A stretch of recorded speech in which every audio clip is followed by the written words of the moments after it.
Hi, sports fans. How's everybody out there doing? William Martin coming at you one more time here on YouTube with another edition of the 300 Pounds of Sports Knowledge Podcast. And as we continue to get closer to the start of a new NFL season, I want to take this time out to talk about all things in the AFC North. Now, of course, three teams from this division finished with a winning record last year. Two of them made the postseason, but of course, nobody was able to claim that coveted Lombardi trophy, as of course, that honor went to the Philadelphia Eagles. However, with a new season, I truly do think that the AFC North might be one of, if not the most compelling divisions in football this year. And I want to start off with the defending champs. And I'm talking about those Baltimore Ravens. The Baltimore Ravens, who have won this division in each of the last 2 years. And, we've seen Baltimore get so close, but they haven't been able to get over that hump in order to win the franchise's third Super Bowl title. Okay. And a big reason for that is that things just continue to come apart for them in January in the postseason. You think about it, 2 years ago, it was that tough loss at home in the AFC Championship game to the Kansas City Chiefs. And then, of course, this past January, that heartbreaking loss in the divisional round to the Buffalo Bills. But as hope springs eternal, you have to wonder, is this going to be the year for those Ravens? The MVP level that Lamar Jackson continues to play at. Lamar Jackson played good enough to be the MVP last year. Okay, it went to Josh Allen, and that's not a slight on Josh Allen because both of them played some great football for their respective clubs last year. But I think Lamar, has what it takes to once again be in that mix.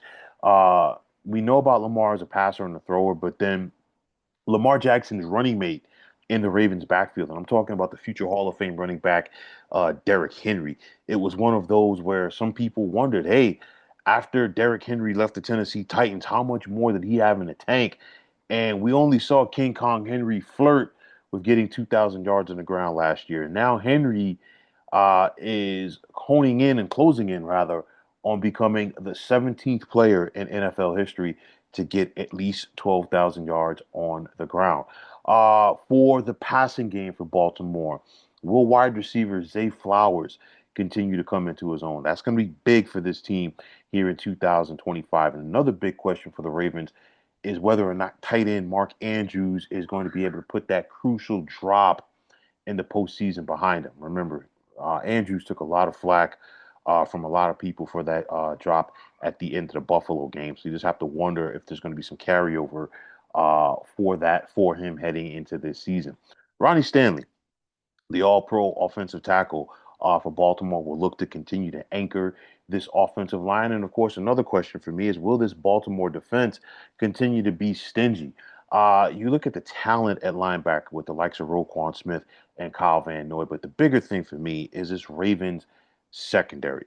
You already have a veteran quarterback Marlon Humphrey, who's solid, free safety Kyle Hamilton, and then I feel that the Ravens, simply the rich got richer. Okay, they used their first round pick on Georgia safety Malachi Starks. I think Starks is going to have his ups and downs. He's going to take his lumps as a rookie, but I think by the time that the season ends, I think Malachi Starks is going to round into form, and he's going to be a Raven type defender, if you know what I mean. Then signing veteran cornerback Jair Alexander after he was let go by the Green Bay Packers. So I think Baltimore has what it takes to have one of the best secondaries in the NFL for the upcoming season. And with that said, you just got to wonder if everything is going to be able to come together for the Ravens this year. Right out of the chute, okay, next Sunday night, we know that the Ravens are going to be back at the scene of the crime, if you will, when they take on the Buffalo Bills. They're at Kansas City in week number 4, two AFC behemoths right there. Then they get Houston at home for week number 5, and then the back end of Baltimore's schedule. Week 13, they're home for Cincinnati. Bengals, Ravens, always a big time clash. Then they host the Steelers in week number 14. And of course, that's the Hatfields and the McCoys of the NFL right there. And then the last 2 weeks of the season at Green Bay, and at Pittsburgh. So Baltimore really has their work cut out for them if they want to try to make it three straight AFC North titles. When you think about the AFC North, you can't go too many breaths without mentioning the Pittsburgh Steelers. And of course, the Steelers continue to be, the Pittsburgh Steelers as far as a perennial playoff team, but they still come into the season with plenty of questions that have to be answered. And of course, they want to try to win their first postseason game since 2017. Hard to believe that it's been that long for the black and gold. And then, of course, they once again have themselves a new quarterback. And this is the last year for Aaron Rodgers in the NFL. It's basically said. But will the union between him and Pittsburgh work? That's going to be the big thing. And is Aaron Rodgers going to be the leader that the Steelers need him to be on the field? We just saw Aaron Rodgers have two un-Rodgers like seasons with the New York Jets. He's 41 years of age. And will we see somewhat of the A-Rod that we saw in his prime with the Green Bay Packers? We've got to wait and see. Now, Pittsburgh lost running back Najee Harris and his 4,000 plus yards in 4 years with Pittsburgh in free agency to the Chargers. Okay, so is Jalen Warren going to be able to pick up the slack there? We saw Pittsburgh trade the talented wide receiver, talented but troubled, George Pickens to the Dallas Cowboys, but they picked up DK Metcalf from the Seattle Seahawks. The tight ends, how will they be utilized this year in offensive coordinator Arthur Smith's system? You've got John Smith, you've got Pat Fryermuth, and then, of course, you've got Darnell Washington. For me, a lot of questions about this Pittsburgh offensive line as Steeler quarterbacks were sacked 49 times a year ago. That's not going to get it done again, especially with a veteran like Rodgers. And then this Pittsburgh defense, will they continue to be lights out? You've got all pro tight end, defensive tackle Cam Haywood, and then TJ Watt, one of the best edge rushers in the National Football League. And of course, you think about the Steelers historically, you think about their linebackers, and they got some good ones again with the likes of Patrick Queen and Alex Highsmith. And then this was a surprise for me. Okay, I felt like Minka Fitzpatrick, he was fitting into that Steeler mold, had his injury issues, okay, but now you traded him back to Miami, so you lose that presence at the safety position, but then you pick up a solid cover corner in Jalen Ramsey to go along with veteran corner Darius Slay, who you just picked up, and then the youngster at cornerback Joey Porter Jr. is entering his third year. So you look at the Steelers, and they're trying to win this division for the first time in five years, believe it or not. And Pittsburgh's got their work cut out for them with their schedule.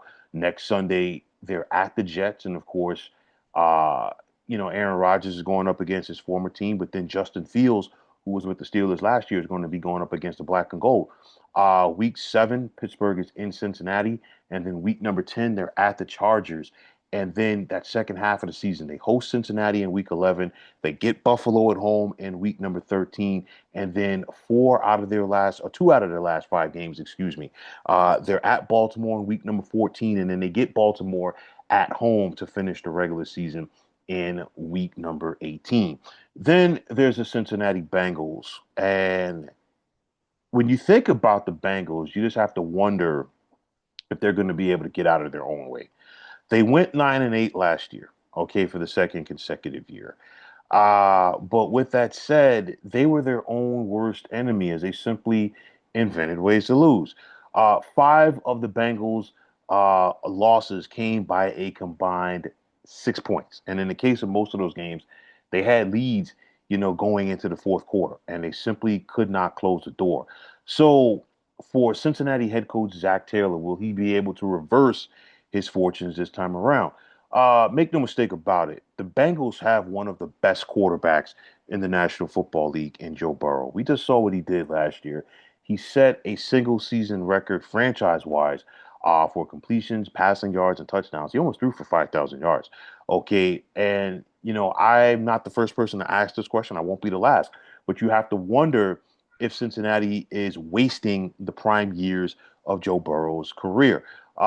Just like it is with Joe Burrow, you look at Jamar Chase, one of the better wide receivers in the National Football League. And then, of course, Cincinnati also brought back his tag team partner, T. Higgins. And, of course, it's going to be important for T. Higgins to try to remain healthy this season. Hasn't been able to stay healthy and play all of the games in the season since his rookie year back in 2020.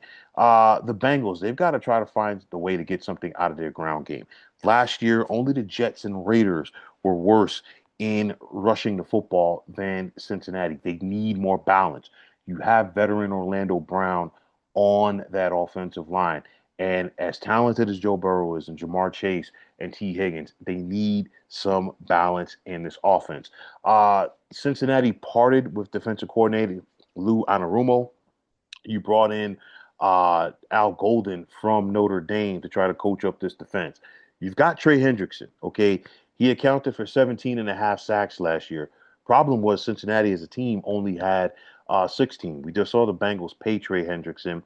They're hopeful that the rookie Shamar Stewart can come in there and alleviate some of that stress off of Trey Hendrickson in regards to rushing the passer. But then we also saw Cincinnati release their leading tackler from last year, Jermaine Pratt. You still got outside linebacker Logan Wilson, but again, like I said, when it comes to the Bengals, they have been their own worst enemy. This back end of the schedule is going to be interesting for Cincinnati.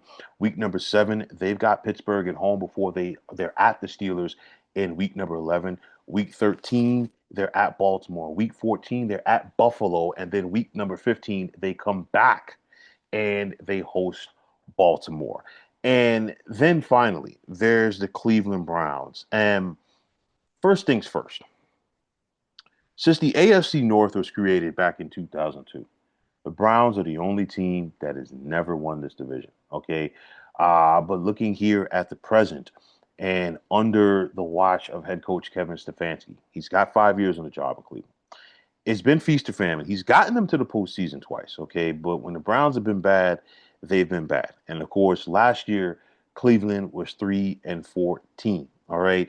And in those 14 losses, 7 of those games saw the Browns lose by at least 16 points. So if you're Cleveland, you've got to find a way to become more competitive in this division. And you've got some heavyweights with the Steelers, Ravens, and Bengals that you have to go out there and dance with.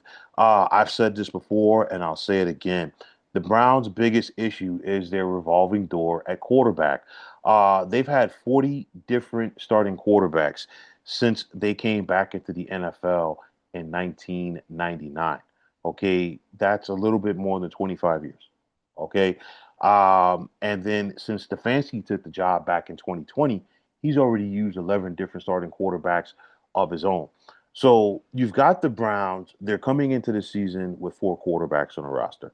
Okay, it's one of those. They're going with the veteran Joe Flacco. They just drafted 2 quarterbacks this year, Dylan Gabriel as well as Shador Sanders. Uh, so let's see if either or both of these youngsters get some reps at quarterback this season. I think they will. And then, of course, there's Deshaun Watson, who's working his way back from the Achilles injury.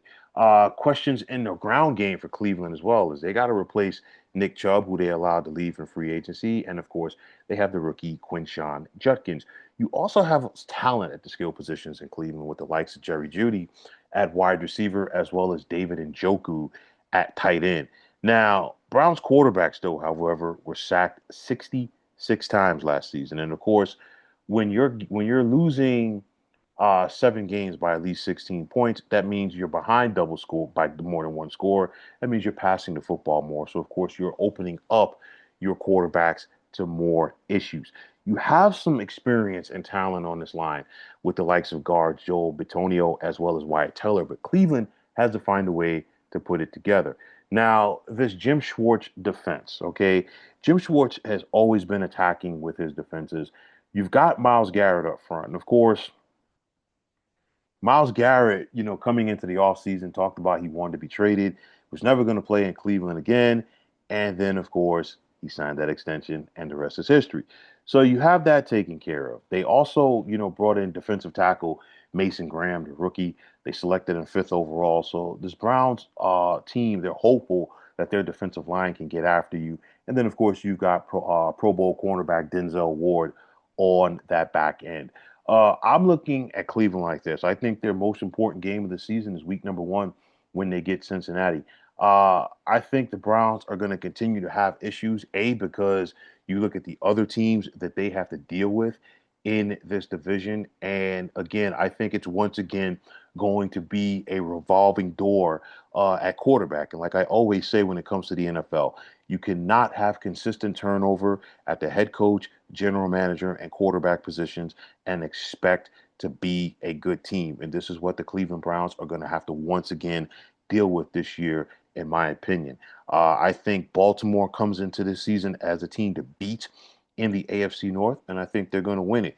I do believe that Pittsburgh and Cincinnati are going to be in contention to make the postseason, but I think in the case of both Pittsburgh and Cincinnati, they have to find a way to not be their own worst enemy. Simply put, they can't go out there and beat themselves. That's going to be the biggest thing that could hold them back. I think Pittsburgh is going to show some flashes of looking real good, and I think Pittsburgh is going to really frustrate their fan base at times, and they're going to ask themselves, what in the world are these guys doing? And I think the same thing goes for the Cincinnati Bengals, but nonetheless, when it's all said and done, I think both of them will be in contention to get to the postseason as well. But folks, that is going to wrap it up.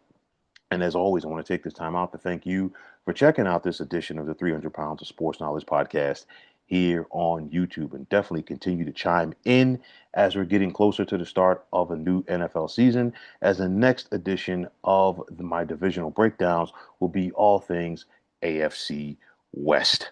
Now, if you liked what you heard and saw on this podcast, you know what to do. Just hit that like button as well as subscribing to this channel. And like I always say, it is greatly appreciated. Also, if you're on the X, formerly known as Twitter, you can check me out at 300 Pounds of Sports. And like I always say, if you give me that follow, I will give you that follow in return. And the same goes, pardon me, I said that about Instagram. Please forgive me so much. Had a senior moment there. But also, if you're on Facebook, you can check us out at the Sports Depot 365. And like I always say, it's one of the better sports debating groups going on social media. But until next time, fine folks, my name is William Martin. I'm signing off, and I'm saying thanks once again for checking out the 300 Pounds of Sports Knowledge podcast here on YouTube. Be well, everybody.